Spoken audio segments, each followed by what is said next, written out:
लाल diary कौतूहल बना हुआ है राजस्थान की राजनीति में कि आखिर ये लाल डायरी है क्या। और लाल डायरी को लेकर जिस तरह से यहाँ पर विधानसभा में हंगामा हुआ, मार्शल आए, मारपीट हुई और पसीने में तर बितर। और आज तो आप बिल्कुल भावुक दिखे, बिल्कुल आंखों में आपके जो एक रुआंसा सा हमने देखा कि किस तरह से आपको वहां पर मार्शल जो है लेकर आए बाहर टांगते हुए। जो दृश्य हमने देखे निश्चित रूप से वो शर्मनाक दृश्य थे, मगर ये हुआ क्यों?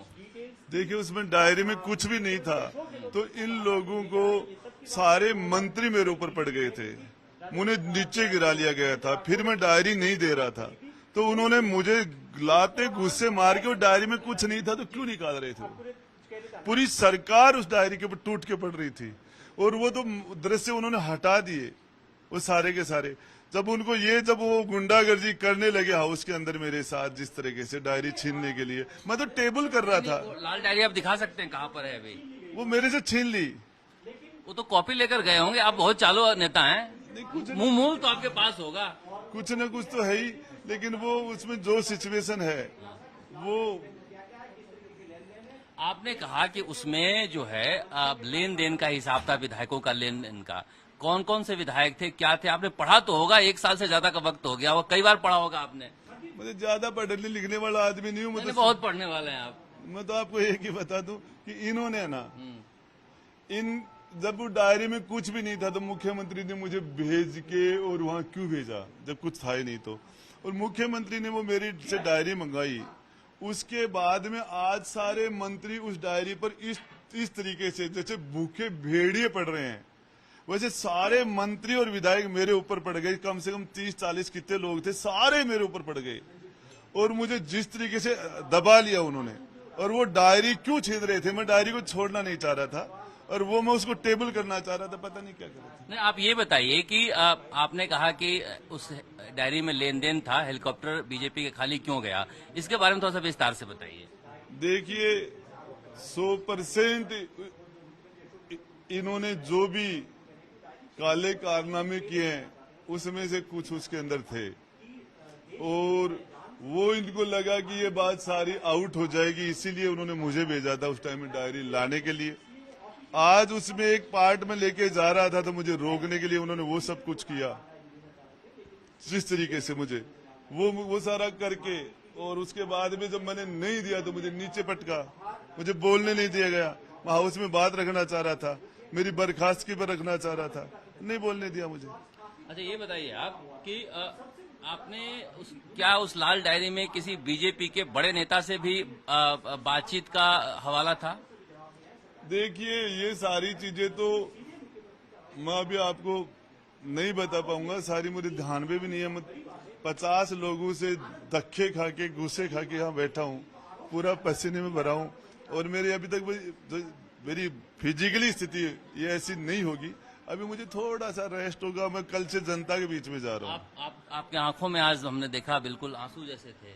आंसू जैसे तो क्या, लेकिन मुझे धक्का लगा कि जो लोग मुझे लेके गए थे रसगुल्ला खिला के, मुंह में रसगुल्ले दिए थे, और उन लोगों ने आज मैं एक माता, हमारी बहन बेटियों के लिए बोलना चाह रहा था, छोटी सी बात बोली थी 15 सेकंड की, उस बात के ऊपर उन्होंने जिस तरीके से मुझे बर्खास्त किया, मुझे सुनने का मौका नहीं दिया, मुझे पूछा ही नहीं।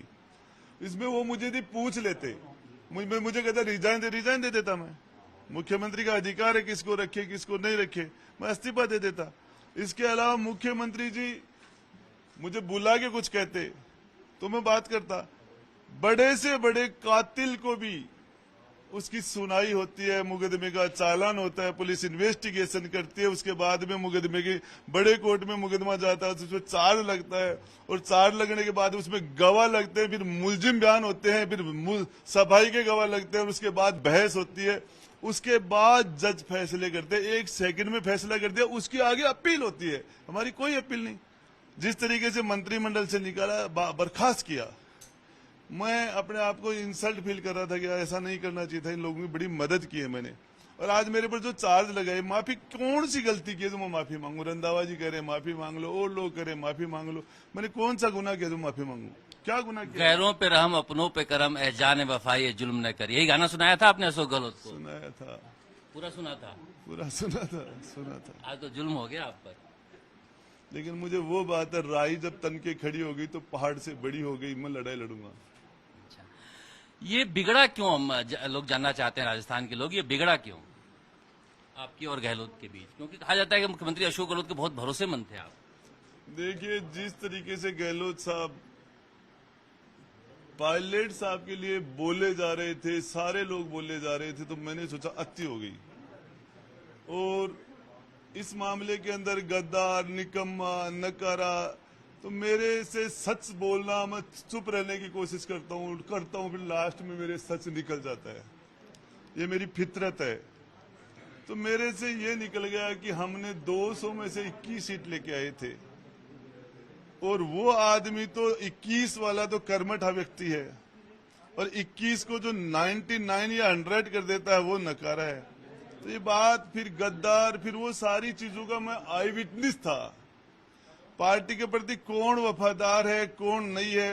खड़गे जी आए थे, अजय माकन जी आए थे, पर्यवेक्षकों को क्या दुर्गति हुई थी उनके यहाँ, किस तरीके से गहलोत जी ने वो सारा काम किया था। तो फिर मुझे पता चला ये आदमी थोड़ा सा गड़बड़ है। तो फिर मेरे मुंह से जो सच्चाई वो निकल गई, ये नाराज हो गए। आपने कहा था मुझसे कि मुझसे वादा किया गया था, वो पूरा नहीं हुआ। वादा तो साहब आपको बताऊं, सरकार में जो लोग रहते हैं और सरकार में रहते हैं, जनता की आकांक्षाएं होती हैं, और जनता की आकांक्षाओं से इन्होंने पिछली बार ये कहा था 3 को मंत्री बना देंगे, 3 को और सेट कर देंगे। मेरे साथियों को मंत्री नहीं बनाया, वो भी मेरे साथियों, उनमें भी थोड़ी बहुत प्रॉब्लम थी। इसके अलावा और भी कई बातें ऐसी थी। उन्होंने कहा कि वो अहमद पटेल के सचिन जी के बीच में जो बात हुई, अहमद पटेल दुनिया से चले गए, अब अकेले सचिन पायलट साहब बच्चे हैं, अब वो उनकी बात माननी पड़ेगी, तुम्हारे साथी है वो मंत्री नहीं बन सकते। तो मैंने कहा कि हाथों हाथ ही थोड़ी चले, अल्लाह के प्यारे हो गए थे अहमद पटेल साहब। उन्होंने अपना जो टास्क तो आगे सोनिया जी को, राहुल जी को बताया होगा। तो फिर उन्होंने कहा गुड्डा, हमारी पार्टी में सोनिया जी से क्रॉस क्वेश्चन और उनसे पूछने का रिवाज नहीं है, उनकी बात कोई नहीं काट सकता। तो फिर मैंने गहलोत साहब से पूछा कि साहब 25 सितंबर को जब खड़गे और अजय माकन जी वापस गए, मैंने साहब अब आपने आज सोनिया जी की बात कैसे काट दी? तो उस टाइम में से वो बात है। फिर गिरिराज मल्लिंगा का जो सरेंडर हुआ, उसमें मुझे टूल बना लिया, उससे लाके अरेस्ट कर लेते, अंदर डाल देते, मुझे टूल क्यों बनाया? कुछ नाराजगी थी। गिरिराज मल्लिंगा को भी टूल बनाया गया सचिन पायलट पर हमला करने के लिए। वो बनाया गया, गिरिराज मल्लिंगा की गिरफ्तारी के लिए मुझे टूल बनाया गया। फिर मुझे चला कि आदमी सकल से जितना अच्छा उतना अच्छा नहीं। आप सचिन पायलट के साथ गए, ये वजह बड़ी रही आपकी विदाई की? साहब मुझे पता नहीं क्या रहा, लेकिन मैं तो ये जानूंगा कि मैंने यहाँ क्या गुनाह किया था। हमारी बहन बेटियों ने मुझे वोट दिया है, पार्टी पर वोट नहीं दिया। बसपा तो 1100 वोटों की पार्टी है मेरे क्षेत्र में, 1100 वोट की। राजेंद्र गुड्डा को 3 बार विधायक बनाने का काम किया हमारी बहन बेटियों ने। हम जब वहां उनके लिए बोल नहीं सकते, हम उनके लिए एक शब्द नहीं बोल सकते, तो फिर वहां रहने का क्या मतलब है? जब विधानसभा में अचानक बोल गए थे या प्लान करके बोला था? नहीं, मैं तो मेरे सामने लगा कि मणिपुर की घटना का शोर मचा रहे, हमारे रोज दुष्कर्म हो रहे हैं, रोज बहन बेटियों की हत्याएं हो रही हैं, बच्चों पर बलात्कार हो रहे हैं, जिस तरीके से पति के सामने पत्नी के साथ, बच्चों के साथ, बाद छोटे मासूम के साथ, राजस्थान को जिस तरीके से कलंकित हो गए, मेरे से रहा नहीं गया, मैं बोल गया। आपने कहा फॉर्च्यूनर में आ जाएंगे, फिर आपने कहा कि कर्नाटक में तो 40% कमीशन है या 50% कमीशन है। अब पेपर लीक पर भी आपने लगातार हमला किया। तो अब जिस तरह से सरकार पर आप हमलावर थे, सरकार को लग रहा था कि नुकसान पहुंचा रहे हैं। भरत सिंह जी, ईमानदारी पर कोई हिंदुस्तान राजस्थान में किसी को डाउट है? 3 साल से विधानसभा में क्यों नहीं आ रहे? तो एक ईमानदार मुख्यमंत्री क्यों नहीं पूछ रहे भरत सिंह जी को? जब मुख्यमंत्री जी 12 से कोटा बाई रोड जा रहे थे, भरत सिंह जी रोड पे आ गए, तो फिर उन्होंने अपना कार्यक्रम क्यों स्थगित कर दिया? क्यों इतना बड़ा कार्यक्रम कोटा की रात का इतना बड़ा जलसा, जब हजारों लोग बैठे थे, उसमें क्यों नहीं गए? और क्यों सीधे हेलीकॉप्टर से दूसरे दिन 12 से सीधे जयपुर आ गए? क्यों जवाब नहीं दे रहे? ईमानदार थे तो भरत सिंह जी बैठ के बात क्यों नहीं करते? ईमानदारी में तो सारे के सारा वो मैंने कहा था, उस पर आज भी कायम हूँ। क्या सचिन पायलट से इस बारे में कोई बातचीत हुई आपकी? कोई बात, मैं मेरी हिफाजत खुद कर लेता हूँ। मैं इसकी परवाह नहीं करता कि कोई मेरे साथ कोई आए कोई नहीं आए, कौन कहाँ खड़ा है। मुझे जो ठीक लगता है मैं करता हूँ और मैं जनता में जाऊंगा। आप, मुझे याद है जिस दिन ये सब घटनाक्रम चल रहा था राजस्थान की सियासत में, मुख्यमंत्री निवास पर आप ही मोर्चा संभाले हुए थे सीएम की तरफ से, और आज देखिए आप विधानसभा के बाहर आपको इस तरह से मोर्चा खोलना पड़ा। गलती हो गई, पहचानने में चूक हो गई। हमने सोचा था राजस्थान की जनता की खुशहाली के लिए, बेरोजगारों के लिए, बहन बेटियों के लिए इस सरकार में हम कुछ अच्छा करेंगे, लेकिन उल्टा हुआ, नहीं समझ पाए। तो ये लाल डायरी के लिए लेकर जो कहा जा रहा है कि कई सारी डायरियां थी, 10-12 डायरियां थी जो आप लेकर आए थे। लंबा चौड़ा हिसाब था। सही बात है, 10-12 वाली। कम से कम 20-25 किलो वजन होगा। और ये आपको मुख्यमंत्री अशोक गहलोत ने कहा था कि गुढ़ा तुम जाओ लाने। मुख्यमंत्री जी ने भेजा था, नहीं क्यों जाता मैं? आप और धीरज गुजर। मैं गया था, फिर रामलाल जी ने तो मना भी कर दिया था, फिर रामलाल जी को भेजा और धीरज तो फिर पीछे से आ गया। दोनों लेकिन तो मना करेंगे वो, लेकिन सबको पता था गया था। धीरज के लाठी चार्ज भी, धीरज की लाठी भी लगी थी। धीरज ने भी अजय यादव को मारा। किसको मारा? लेकिन धीरज की लाठी लगी थी। और फिर आपने जाली काट के वो नीचे फेंका। धीरज से धक्का देके, धीरज की बॉडी से धक्का देके गेट तोड़ा था। गेट बंद था। और जो फिर डायरियों का आपने बंडल बनाया और फिर वो जाली लगी थी उसको काट के फेंका। फिर नीचे फेंका था। और नीचे आपका ड्राइवर खड़ा था, दूसरे लोग थे। और फिर वो आपके पास आ गया। फिर उन्होंने कहा तुझे हॉलीवुड में होना चाहिए, तूने सर्जिकल स्ट्राइक की है, तेरा एहसान जिंदगी भर नहीं बोल सकता, तुझने किया कोई नहीं कर सकता दुनिया में मेरे लिए। आपके बेटे के जन्मदिन मनाने भी हेलीकॉप्टर लेके गए थे वो। गए थे, मुख्यमंत्री जी कहा था कि गुड्डा नहीं होता तो आज मैं सीएम नहीं होता। तो क्या चुनाव से पहले वो सारी डायरियों का राज खुलेगा? पता नहीं, सोचूंगा मैं तो। क्या है इस पूरे मामले के अंदर जिस तरीके से लोग दिखते तो ठीक है, लेकिन मैं तो कहता हूँ कांग्रेस के मंत्रियों का नार्को टेस्ट करा दो। महिलाओं के दुष्कर्म के अंदर जेल में बैठे वाले लोग तो इनके सामने कुछ भी नहीं है, मेरा भी करा दो। नार्को टेस्ट करा दो, इनसे क्वेश्चन पूछ लो कि आप दुष्कर्म में कितने शामिल हो। इनको यदि उसमें कोई पीएच डिग्री मिले तो इनके पास पीएचडी होगी, नाम बता दूंगा इन्हें ये सारे। अब राजेंद्र गुढ़ा का अगला प्लान क्या है, क्या करेंगे? जनता में जाऊंगा। जनता में तो रहते ही हैं आप। उनसे जाके पूछूंगा, लड़ाई लड़ूंगा। जब तक शरीर में सांस चलेगी, दिल धड़केगा, जब तक। राव शेखा का वंशज हूँ। 3 पीढ़ियां एक साथ कट गई थी लड़ावता में हमारी, 3 पीढ़ियां एक साथ महिला के सम्मान के लिए। वो डीएनए मेरा। लड़ाई लड़ूंगा। ओवैसी से मिलने चले गए मंत्री रहते हुए, वो भी कांग्रेस को नागवार गुजरा। क्यों नहीं मिल लूं? क्या वो पार्लियामेंट्री नहीं है क्या? वो जनता का चुनाव सांसद नहीं है क्या? वो आतंकवादी है क्या? वो बेस्ट पार्लियामेंटर है, पढ़ा लिखा आदमी है। मैं तो जब स्कूल में पढ़ता था, कॉलेज में पढ़ता था, काशीराम जी को सुनने के लिए जाता था।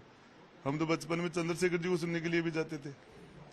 हमने तो सारे नेताओं को सुनने के लिए जाते थे, कोशिश करते थे मिलने की। उस टाइम में कोई नहीं मिलने देता था, जहां मिलने होता था शुरू से होगा मिलने का नेताओं से। कहा जाता है कि राजेंद्र गुढ़ा का बेस्ट पॉलिटिकल माइंड है, तो कुछ अभी भी कोई चाल है इस पूरे घटनाक्रम में कुछ, या फिर बस ये हो गया है ये सब? नहीं, अभी तो शुरुआत है, लड़ाई चलेगी। बता दूंगा ये गलती जो उन्होंने की है ना, राजेंद्र गुढ़ा से जिस तरीके से इन्होंने मुझे आज हाउस के अंदर मंत्रिमंडल में किया है। वो लोग तो कह रहे हैं कि आप भी तो सांधी धारीवाल को धक्का दे दिया आज। मैंने धक्का नहीं दिया था। मैंने तो उनसे माइक था वो माइक था वो साइड में यूं लेके, और मैंने कहा आप मत बोलिए, मुझे बोलने दीजिए। अच्छा। मैं बोलना चाह रहा हूँ। धक्का तो उन्होंने दिया था। वो कह रहे हैं कि वो बिगड़ा हुआ केस है। धारीवाल जी तो मर्दों के प्रदेश के सरदार है। वो तो उनकी डाइट देखोगे आप तो क्या खाते हैं, ये आप है ना, उनकी डाइट क्या है ये आप देखना। वो 80 साल में भी मर्दानगी की बातें करते हैं। बलात्कार पर वो कमेंट्स देते हैं कि मर्दों का प्रदेश है।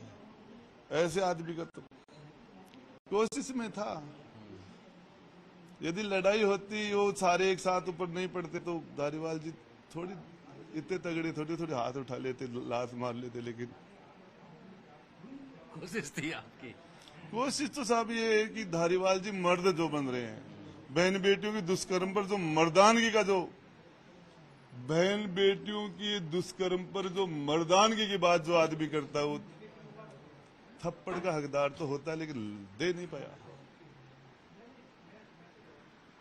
राजेंद्र गुढ़ा विस्तार से बातचीत कर रहे थे पूरे घटनाक्रम पर। हालांकि देखिए इस डायरी में बहुत सारी ऐसी चीजें लिखी हुई है जो कई बार पढ़े हैं राजेंद्र गुढ़ा, और इसमें बीजेपी और कांग्रेस दोनों घिरी हुई है, क्योंकि कहा जा रहा है कि बीजेपी का हेलीकॉप्टर जो खाली गया था यहां से, उसमें कई विधायकों के लेन देन का हिसाब जो है उसमें है, जो कि गुढ़ा के पास है। देर सवेर ये खुलासा हो सकता है। जब भी होगा राजस्थान की राजनीति में एक बार ये लाल डायरी भूचाल ला सकती है। कैमरामैन मनीष के साथ शरद कुमार, जयपुर।